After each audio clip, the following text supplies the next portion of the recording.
And the gym, in my opinion, this is not necessarily a popular take, but when people do some of the exercises that we talk about and feel it, they never disagree with me on this ever.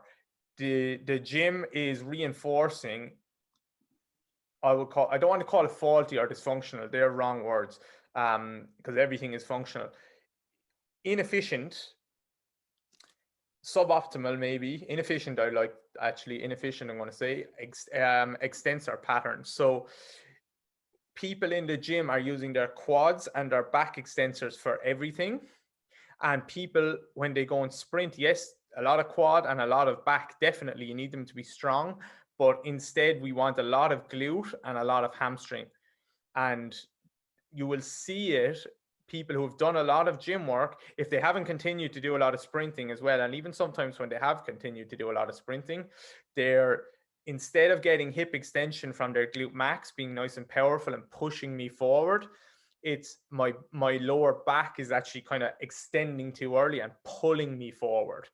And also my quads are kind of, my knees are snapping back, so I'm getting extension from quad and lower back rather than that powerful glute max. And it's no surprise then that 99% of the people that go back to running will come into a physio and say, I don't feel my glutes doing anything. The silly physio will say, your glutes aren't firing, which is a load of crap, right?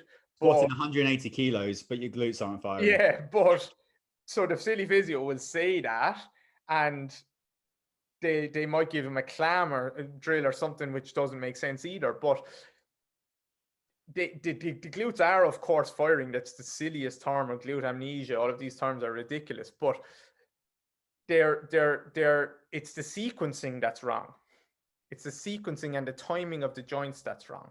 So we can train this a little bit more in the gym. Now that gets very technical and not that difficult. It's just hard to speak about on a podcast necessarily, but most people are not getting that powerful hip extension. So instead they feel calves and Achilles having to overwork to try and push me forward, and then lower backs having to try and pull, and hip flexors trying to pull me forward.